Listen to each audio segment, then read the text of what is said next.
পারতাম, কথা কন না কেন? যে তারা উড়ো করিয়া কুয়াশার অবস্থা, 2-3টা গাড়ি তো এমনি নিচে যায় পড়ে আসে, কথা কন। ওই কাতারে যদি আমার আল্লাহ ফেলতো, আজকে আল্লামা নূর হোসেন কাসেমি হুজুর মারা গেছেন, তার জানাজার নামাজে লক্ষ লক্ষ মানুষ চোখের পানি ছেড়ে দিয়ে বলেন দিলেন না, কালকে আমার জানাজা হতে পারে, বলা যাবে? এখানে বসে ওয়াজ শুনতেছেন, গত বছরে ছিলেন, এ বছরে নাই, এরকম মানুষ আছে না নাই? এজন্য প্রত্যেকটা মানুষকে এই কথা খেয়াল রেখেই সামনের দিনগুলো পথ চলতে হবে, যে আমরা দুনিয়াতে কোনো মানুষকে কোনো আচরণে, কোনো ব্যবহারে, কোনো কথায় কষ্ট দেব না ইনশাআল্লাহ। কারণ আমাকে কষ্ট দিলেন, জীবনে যদি আমার কাছ থেকে ক্ষমা না নেন, কিয়ামতে আপনার আমার দেখা হবে, কথা কন। সেদিন বলা লাগবে হুজুর মাফ করে দেন, বেয়াদবি করছি, কথা বোঝেন নাই? কারণ আল্লাহর হক আল্লাহ মাফ করে দেবে, কিন্তু বান্দার হক আল্লাহ মাফ করে দেবে না, কথা কন ঠিক কিনা? কিয়ামতে ততটুকু অপরাধের আগে আল্লাহ বিচার করবে, তারপরে পরের হিসাব। এর জন্য আমরা যদি চলতে ফিরতে কারোর সাথে ভুল করি, সাথে সাথে ক্ষমা নেব, কারণ এই লোকটার সাথে আগামীকালকে দেখা হবে, এর গ্যারান্টি আছে, কথা বলেন, গ্যারান্টি আছে। এর জন্য মানুষকে আমরা ভালোবাসবো হৃদয় থেকে, কোথা থেকে? কথা বলেন, কোথা থেকে? হ্যাঁ, আর ভালোবাসবো কার জন্য? ঘৃণা করব কার জন্য? মনে থাকবে তো ইনশাআল্লাহ? কষ্ট পেয়েছেন? চলুন ডাইরেক্ট আলোচনা করব, ডাইরেক্ট আলোচনা করব। তবে যে ওয়াজগুলোই করি আপনারা ইউটিউব ইন্টারনেটে যেহেতু আলোচনা শোনেন, বিদায় আলোচনা একই রকম মনে হলেও বাস্তবে শোনার মধ্যে একটা আলাদা মজা আছে, কথা কি বুঝতে পারছেন? এই জন্য শুরু থেকে শেষ পর্যন্ত থাকবেন না কারা? তারা হাত তোলেন। থাকবেন শেষ পর্যন্ত? কারা কারা থাকবেন ইনশাআল্লাহ বলে হাত দুখানা আল্লাহকে দেখান তো, লিল্লাহি তাকবীর। মাঝখানে দেখেন তো হাত তোলেনি কারা? ভাই আপনারা চলে যাবেন? শোনেন, আমি আপনাদের এলাকার মেহমান বাসায় রেখে পালিয়ে যাওয়া ভালো লক্ষণ না খারাপ লক্ষণ? আমি যদি এত কষ্ট করে এত দূর থেকে ভালোবাসা নিয়ে আপনাদের জন্য আসতে পারি, আপনারা আমার সাথে শেষ পর্যন্ত থাকতে পারবেন না? থাকবেন তো ইনশাআল্লাহ? খালি টাকা চাইলে চলে যাবেন, ঠিক আছে? না তখনও থাকবেন? হ্যাঁ হ্যাঁ, পাবনার মানুষ অত্যন্ত দিন আর ইসলামকে অনেক ভালোবাসে, এজন্য পাবনাতে সবচাইতে এত করোনার মধ্যে বাংলাদেশে যে সব জেলায় মাহফিল হওয়াই কঠিন, অনেক জেলায় এখনো একটাও শুরু হয়নি, কিন্তু পাবনায় প্রতি রাতে মাহফিল হচ্ছে, কথা বলেন ঠিক কিনা? যেন পাবনাবাসীকে আল্লাহ পাক কবুল করেছেন, সকলে বলুন আমিন। চলুন আলোচনা শুরু করা যাক। পবিত্র কুরআনুল কারীম থেকে কথা বলতে চাই, শুনবেন না বাড়ি যাবেন? আরো জোরে বলেন। মৃত্যুর কথা সর্বপ্রথম আমি একটু এক লাইনে বলেছি, বাজান দিলের কানটা দিয়ে একটা কথা শুনে যান। মৃত্যু আসবে, সকলের মৃত্যু আসবে, মৃত্যু থেকে কেউ পালাইতে পারবো না। কেন এই কথাটা বলছি, কি কারণে বলছি? দুনিয়ার জমিনে তাকায় দেখেন বাজান, আপনার বন্ধু আপনার সাথে চলাফেরা করতো, বন্ধু আর নাই, মারা গেছে, আপনি একদিন থাকবেন না। দাদা ছিল নাই, বাবা ছিল নাই, আমি একদিন থাকবো না, আমার ছেলেও থাকবে না। আপনার স্ত্রী গর্ভে 2 মাসের সন্তান, ও পৃথিবীতে আসবে, ও একদিন থাকবে না, কথা বলেন ঠিক কিনা? এই পৃথিবীর ভূখণ্ড থেকে সবাইকে মৃত্যুবরণ করতে হবে। আজ থেকে কয়েক বছর আগের ঘটনা, ভারতের একটি কথা। বস্তি এলাকার মধ্যে কয়েকজন মুসলমান বসবাস করতেন। এই মুসলমানগুলো এমন যারা আল্লাহ চেনে না, নবী চেনে না, খুব সহজ সরল মানুষ ছিল। এদের মধ্যে একজন মুরব্বী শ্রেণীর মুসলমান মৃত্যুবরণ করলো। ওই বস্তি এলাকার মধ্যে এমন অবস্থা ছিল যে মানুষ মারা গেলে কেমনে জানাজা পড়ে নামাজ পড়াবে এইটা পর্যন্ত তারা জানতো না। এতটা জ্ঞানহীন ছিলেন, এতটা মূর্খ ছিলেন সেই সমস্ত মানুষগুলো। লোকটা যখন মৃত্যুবরণ করলো, সবাই চিন্তায় পড়ে গেলেন, এই ব্যক্তি মারা গেছে, জানাজা কিভাবে হবে, কাফন দাপন কিভাবে হবে, কেমনে কবরে দাপন করব। সবাই চিন্তায় পড়ে গেলেন, হতাশাগ্রস্ত হয়ে গেলেন। একজন বলতেছেন, যেহেতু আমাদের কোনো জ্ঞান নাই, আমরা কিছু জানি না, এই সমাজের মধ্যে যারা আলেম মানুষ, কোরআন সুন্নাহর জ্ঞান যারা আছে, এই সমস্ত আলেম বান্দাদের তালাশ করতে হবে। একটা আলেম যদি খুঁজে পাওয়া যায়, তাকে ধরে নিয়ে এসে কি যে কোনো ভাবে হোক জানাজার নামাজ পড়ে আমরা কবরে রাখতে পারবো। এই কথা বলে একজন আলেম খোঁজার জন্য খুব ছোটাছুটি করলেন। সন্ধ্যা ঘনিয়ে আসলো, কিন্তু কোন আলেম খুঁজে পাওয়া গেল না। লোকগুলো ব্যর্থ হয়ে বাড়িতে ফিরে গেল। চিন্তায় পড়ে গেল কি করা যায়। একজন বলল, শোনো, লোকটা যেহেতু মারা গেছে, গোসল করায় দিতে হয়, এটা আমরা জানি। কিন্তু যে কোনো ভাবে হোক গোসল করায় দেই, লাশটা যদি পয়সা যায় গোসল পর্যন্ত দিতে পারবো না। ভারতের সেই মুসলমানগুলো ওই মুরব্বীর লাশটা গোসল করায় দিলেন।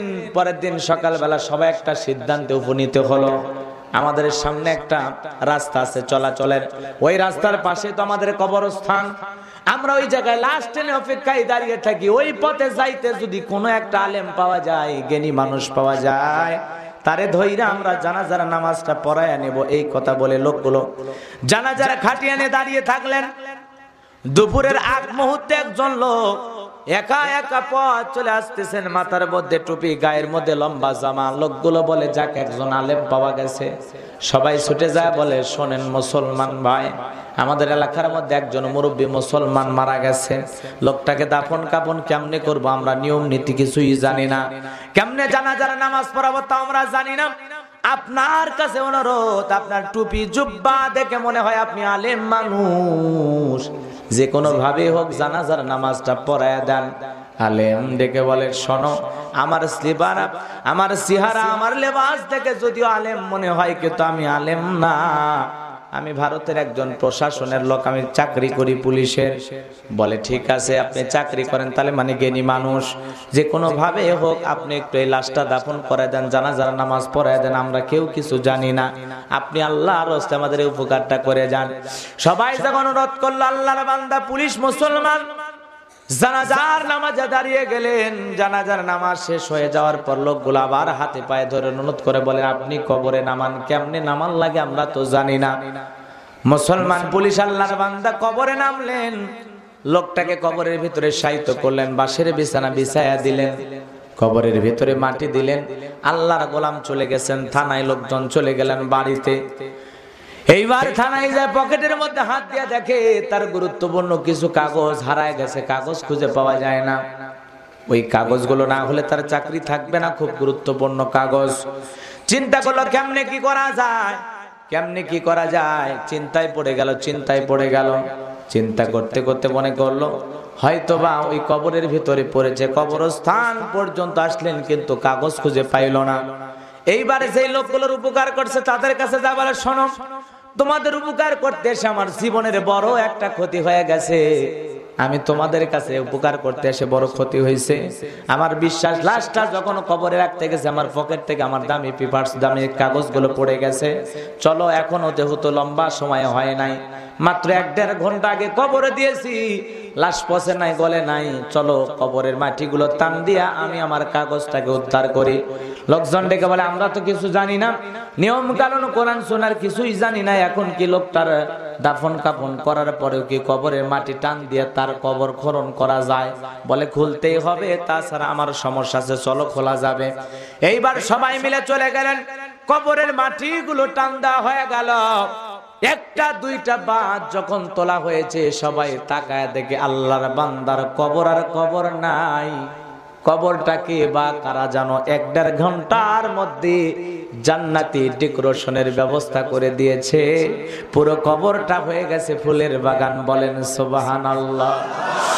এমন সুন্দর ফুল পৃথিবীর কোন চক্ষু দেখে নাই, এত সুন্দর সুঘ্রাণ কোন মানুষ কল্পনা করতে পারে না। পুলিশ আল্লাহর বান্দার চোখে পানি চলে আসলো। আল্লাহ, এ কেমন মহান বান্দা, তোমার জীবনে কি এমন আমল করে গেছে, কি এমন ভালো কাজ করে গেছে? 1-1.5 ঘন্টা আগে যেইটা মাটির কবর ছিল, কোন মালিক এমন সুন্দর করে বাগান লাগাইছে, কোন আল্লাহ এমন সুন্দর করে তার কবরটা সাজায় দিয়েছে, পুরো কবরের বিছানাগুলো টান দেওয়া হলো। সবাই চোখের পানি ছেড়ে দিয়া কান্দে আর বলে, এই মানুষটার চাইতে ভাগ্যবান আল্লাহর জমিনে আর কেউ নাই, কেউ নাই। দুনিয়ার জীবনে কি এমন আমল করছো গো, কি এমন ভালো কাজ করে গেছো যে তোমার কবর আল্লাহ এমনি জান্নাতের বাগান বানায় দিয়েছে। কবরটা মনে হয় আলোকিত হয়ে গেছে, কবরের ভিতরে মনে হয় নূর চমকাইতেছে। কবরটা এত সুন্দর আলোকিত হয়েছে, কেমন আলোকিত করলো, কেমন ডেকোরেশনের ব্যবস্থা করলো। তাকায় দেখা যায় কবরের কোণার মধ্যে ওই কাগজটা চিক চিক চিক চিক করতেছে। বলেন সুবহানাল্লাহ। এইবার কাগজটা নেওয়া হলো, চোখের পানি ছেড়ে দিয়ে সবাই কান্না শুরু করলো। এমন দৃশ্য কোন চোখ কল্পনা করতে পারে না।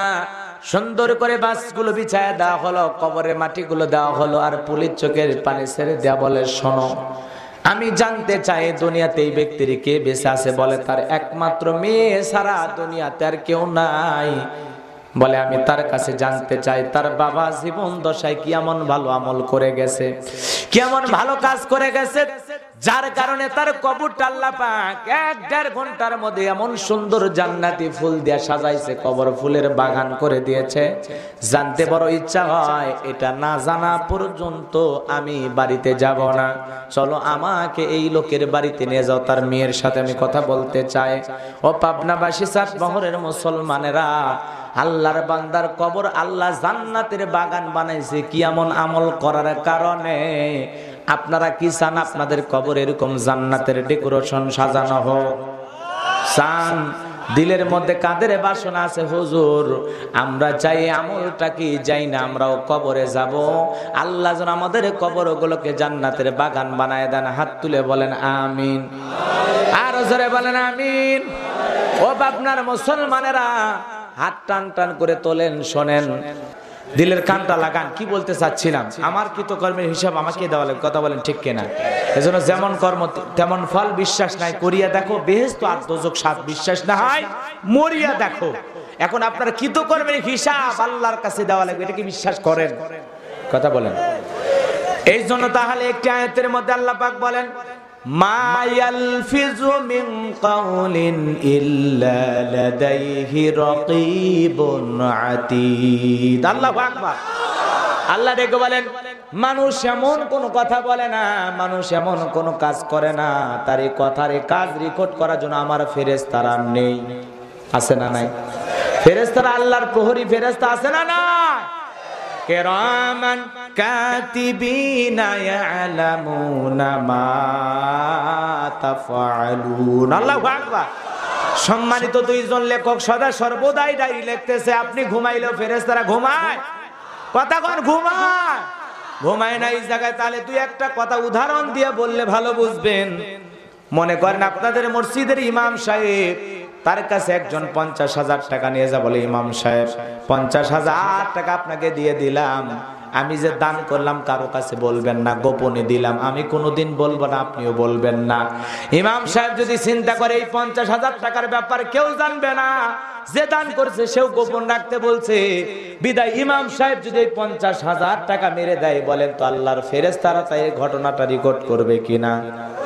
ক্যামেরা দিয়ে গোলাম রব্বানের আলোচনা রেকর্ড করা হচ্ছে। প্রত্যেকটা মানুষের জীবনের কথাগুলো রেকর্ড করার জন্য, অডিও ভিডিও করার জন্য আল্লাহর ফেরেশতারা আছে না নাই? তাহলে ইমাম সাহেব যদি টাকা মসজিদের কাজে লাগায় সেটাও রেকর্ড হবে, ইমাম সাহেব যদি পুরোটা টাকা আত্মসাৎ করে সেইটারও রেকর্ড হবে। কথা বলেন ঠিক কিনা? এটা তো হুজুরদের কথা বললাম। মাদ্রাসার মুহাতামিম হুজুর, তার কাছে একজন ছাগল নিয়ে যা, বলে হুজুর এই ছাগল জবাই করে এতিম বাচ্চাদের খাওয়ায় দেন। এখন ওই হুজুর ছাগল জবাই না করে যদি ছাগলটা বিক্রি করে টাকা রেখে দেয় নিজের কাছে, হিসাব দেওয়া লাগবে না? অথবা ছাগল জবাই করে অর্ধেক গোশত নিজের ফ্রিজে রাইখা দিল আর অর্ধেক গোশত ছাত্রদের খাওয়ায় দিল, এই ধরনের ঘটনা যদি কোনো মুহাতামিম হুজুর ঘটায়, আল্লাহর ফেরেশতারা মনে করবে যে হুজুর মানুষ একটু খাইলে খাক, ছাড় দেবে মনে হয়। কথা বলে ছাড় আছে? ছাড় নাই। তাহলে ইমাম সাহেব অপরাধ করলে সেইটাও রেকর্ড করা হবে, মুহাতামিম হুজুর কিছু করলে সেইটাও রেকর্ড করা হবে। শুধু এই দেশের নেতারা যা করে ওইটা রেকর্ড হয় না। কথা বল। ইউনিয়ন পরিষদে চাল আছে 500 বস্তা, নেতা 400 বস্তা চাল চুলে বিক্রি করছে, 100 বস্তা নিয়ে এসে জনগণকে দেয়। দেওয়ার কথা 30 কেজি, এমন কায়দায় মাপে দেয় 18 কেজিও হয় না, 12 কেজি শেষ। কথা কন না, 12 কেজি শেষ। কথা কর আছে না নাই? জিজ্ঞাসা করা হয় নেতা স্লিপে লেখা 30 কেজি পাইলাম, 18 কেজি বাকিটা কয় বোঝো না, এত লোক ঘোরাফেরা করে, সেলা চামুন্ডা আছে, তাদের তেল খরচ। এক নেতা ভাষণ দিতে যায়, বলতেছে শোনেন আমি এমন একজন নেতা, এই টিয়ারের কাবিখার চাল গম আমার বাড়ির হাঁস মুরগি পর্যন্ত খায় নাই। চিন্তা করছেন কি চেয়ারম্যান? মেম্বার সাহেব বলতেছে চেয়ারম্যান সাহেব মাশাআল্লাহ আসুন, সেই ফাটাফাটি হচ্ছে, আমাকে একটু চান্স দেন, আমি একটু আপনার প্রশংসা করি। এইবার মেম্বার মাইক ধরে বলতেছে ভাইরা আমার, কিছুক্ষণ আগে চেয়ারম্যান সাহেব যে কথা বলেছেন 100% সত্য, যে চেয়ারম্যান সাহেবের বাড়ির হাঁস মুরগি পর্যন্ত কোন চাল গম খায় নাই। কারণ আমার চেয়ারম্যান সাহেব ইউনিয়ন পরিষদে যেটা বরাদ্দ হয় এই চাল ডাল জেলা পরিষদ থেকে তুইলা ওখানেই বিক্রি করে, ইউনিয়ন পরিষদেও নিয়ে যায় না। কথা বোঝেননি? ওটা চেয়ারম্যানের প্রশংসা করছেন নাকি বাঁশ দেশে? এরকম কিছু লোক আছে না নাই যারা জনগণের মাল আত্মসাৎ করে, আছে না নাই? ওই যে কম দিতেছে ঠকাইতেছে, এই বিচার কি আল্লাহ করবে না? করোনা এসে কত চেয়ারম্যানের গোডাউন থেকে শত শত বস্তা চাল সহ চেয়ারম্যানকে ধরা হয়েছে, ধরা হয় নাই? হ্যাঁ হ্যাঁ, তাহলে এই দেশে দুর্নীতি আছে না নাই? কথা বলেন আছে না নাই? আর তাদের পিছনে স্লোগান দেন বল্টু ভাইয়ের চরিত্র ফুলের মতো পবিত্র, নামাজ না করতো, গাঞ্জা খাই 5 ওয়াক্ত, ঘুম চুরিতে পাকা পোক্ত, শয়তানের 1 নাম্বার মুড়ি। কথা কন না খায়, আছে না নাই? আর আমরাও বোকা শোকা মানুষ, ভুলে যায়। একটু অভিনয় একটু নাটক করলে আমরা সব ভুলে যাই। না, লোকটা কান্না করতেছে, দেই আর একবার, দেই আর একবার।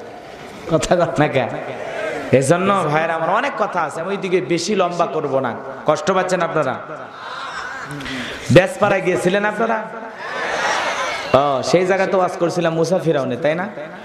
আচ্ছা, সূরা হামিম আছে, আজকে আলাদা আলোচনা। ভাইয়ের আমার দিলের কানটা লাগান।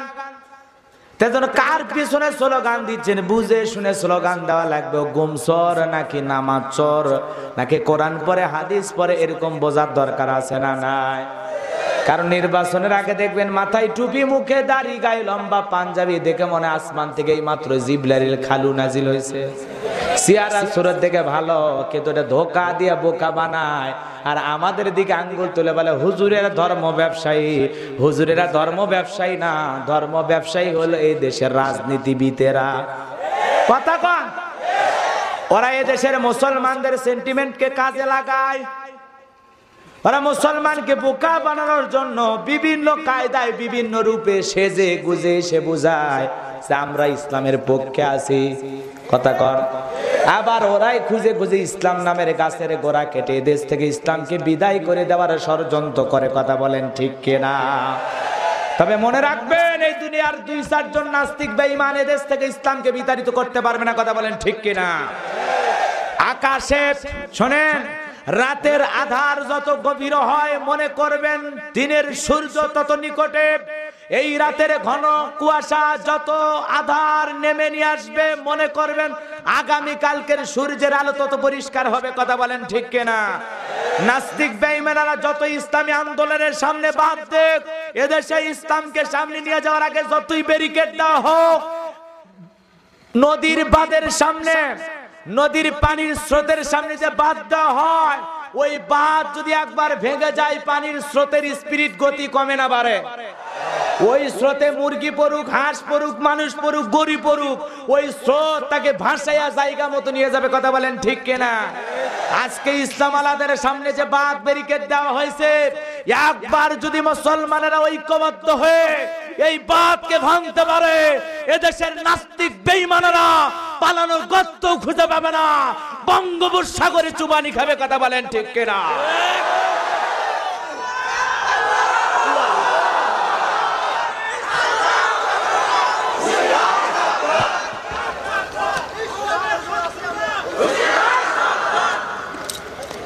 দুই চারজন নাস্তিক লাভাবে, আমরা ভয় পাবো? কথা বলেন। এক মহিলা পর্যন্ত বলে বেশি বাড়া বাড়বেন না, আপনাদের হাত ভেঙে দেব। এতই শক্তিশালী আপনার হাত, ভাঙবেন আর আমাদেরটা কি এতই দুর্বল ছেড়ে দেব? কথা কন না কেন? তুরিন আফরোজ মহিলা এক নেত্রী, যে বাবা মার সম্পত্তি মাইরা খাচ্ছে, বাবা মা এসে সংবাদ সম্মেলন করছে ভাইকে নিয়ে। কথা কন ঠিক কিনা? যে মহিলার বিরুদ্ধে দুর্নীতির অভিযোগ, ও এসে আলেমদের হাত ভাঙ্গে চাই বলে তেল মাইরা দলে ঢুকতে চাচ্ছেন, একটা এমপির পদ নিতে চাচ্ছেন। কথা কন না খেয়ে বলে আমরা বুঝি, ও মাননীয় প্রধানমন্ত্রী বোঝে। কথা কন ঠিক কিনা? তোমাদের দুর্নীতির সিলগালার সাইনবোর্ড অনেক আগেই। কথা কন না খেয়ে। এজন্য আপা কথা বলে ভালো করে বলেন, মহিলা মানুষ এত গরম হওয়া ঠিক না। কথা কন না কে, কথা কন না কে, আপনি গরম হবেন কে? গরম হলে আমরা হব। কথা কয় না। আপনি গরম হয় কোন হাত ভাঙে দিবেন, মানে আলেমদের হাত কি দুর্বল? কথা কন না কে। এই হাতে আমরা যেরকম তসবিহ ঠেলি, এই হাত দিয়ে যেরকম ওযু করি, দিন রক্ষা করার জন্য, আলেমদের ইজ্জত সম্মান রক্ষা করার জন্য, এদেশে ইসলামকে টিকিয়ে রাখার জন্য এই হাত পাথরের মতো শক্ত করে নাস্তিক বেঈমানদের দাঁত ভাঙা জবাব দেওয়ার জন্য প্রস্তুত গ্রহণ করে আছি। কথা বলেন ঠিক কিনা? আমরা প্রস্তুতি নিয়ে আছি। আসেন দেখি, খেলা আপনাদের থেকে শুরু হোক, কারণ ওস্তাদের মাস শেষ রাতে। আপনারা শুরু করবেন, আমরা ফিনিশিং দেব। আর ফাইনাল বিজয়ের ট্রফি মুসলমানদের ঘরে তুলে দেবেন কে? শেষ বিজয়ে হাসি মুসলমানেরা হাসবে ইনশাআল্লাহ। এজন্য হতাশা হবেন না, হতাশ হবেন না। চলেন সামনের দিকে যাই, আস্তে আস্তে করে বলবো।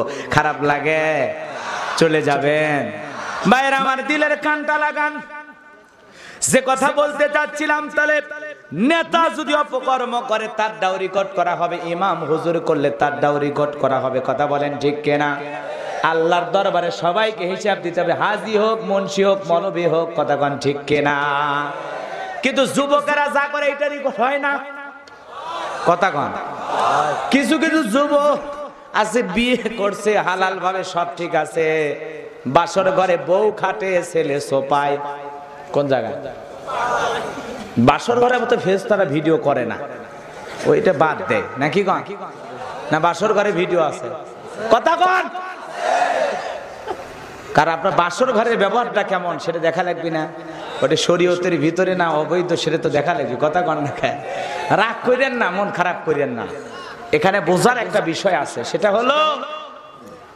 হলো আপনারা মেলা গল্প শুনছেন। একজন গল্প করেছিল যে বাসর রাতে কি মারে। কথা কন, কি মারে? এই গল্পটা কি আপনারা জানেন? শুনছেন? কি শুনছেন? আমি এই গল্প খালি শুনছি। পরে একটা অনেক বড় মানুষ এদেশের, তিনি আমাকে বলতেছে, হুজুর আপনি বাসর রাতে বিড়াল মারার ঘটনা জানেন? আমি না জানি না তো। বলছে এই গল্প আমি জানি। বলেন তো। আপনি বললে আমার উপকার, মাঝে মাঝে সুযোগ পাইলে রাত যদি বেশি হয় যুবকদের মাহফিলে শোনায় ঘুম ভাঙাবো। কথা বলছেন? তখন বলছে হুজুর বলবো, সমস্যা নেই। তো যাই হোক, আমি আজকে ওই ঘটনা বলতে চাচ্ছি না। এইদিকে যাই। না না থাক, আরে না, শুনবেন। তাহলে এ বাসর ঘরে আগে যুবকের কাহিনীটা বলি। হুজুর বলছে শোনেন, মহরানা বাঁধা হয়েছে 5 লক্ষ টাকা। মোট মহরানা কত লাখ? 5 লাখ। নগদ 1000 টাকা নাকের ফুল, বাকি 4,99,000 টাকা। কথা কন। মহরানা কত? 5 লাখ, নগদ 1000, বাকি 4,99,000।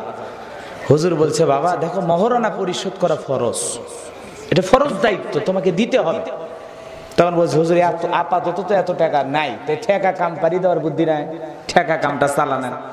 হ্যাঁ আছে। এখন আপাতত তোমার স্ত্রী যদি তোমাকে অনুমতি দেয়, সে যদি মন থেকে তোমাকে মাফ করে দেয়, তাহলে বাঁচার একটা বুদ্ধি আছে। কথা কন না কে? এরকম গল্পই তো আমরা শুনে আসতেছি। কিন্তু মহরানা দেওয়া ফরজ। আপনি 10,000 দেন, 5,000 দেন, নগদ বুঝতে দেন, এটা স্ত্রীর হক, অধিকার, ইসলাম দিয়েছে। কথা কন। তা নাই যে উল্টো যৌতুক নেওয়া এখন অধিকার বানাইছে। কথা কন না কে? এরকম আছে না নাই? আর এই যৌতুক খাওয়া, মানে যৌতুক খাওয়া যে কথা, কাঁচা পায়খানা খাওয়া সে একই কথা, হারাম। দুইটাই কি? কথা কন, কথা কন। কন্যা পক্ষের কাছ থেকে জোর করে যৌতুকের টাকা খাওয়া জায়েজ না হারাম? জায়েজ না হারাম? আবার কিছু যুবক আছে যৌতুকের জন্য বউকে পিটায়, যৌতুকের জন্য নারীদের উপর নির্যাতন করা হয়, গায়ে আগুন ধরিয়ে দেওয়া হয়, গায়ে অ্যাসিড মারা হয়, দরজা বন্ধ করে হত্যা করা হয়। কথা বলেন ঠিক কিনা? এদেশে যৌতুকের জন্য নারীদের উপরে নির্যাতন কম না বেশি? যৌতুক শুধু নেয় না, মেয়ের বাড়িতে 300-500 জন লোক নিয়ে যায়, জোর করে খায়, জন্মের খাওয়া খায়।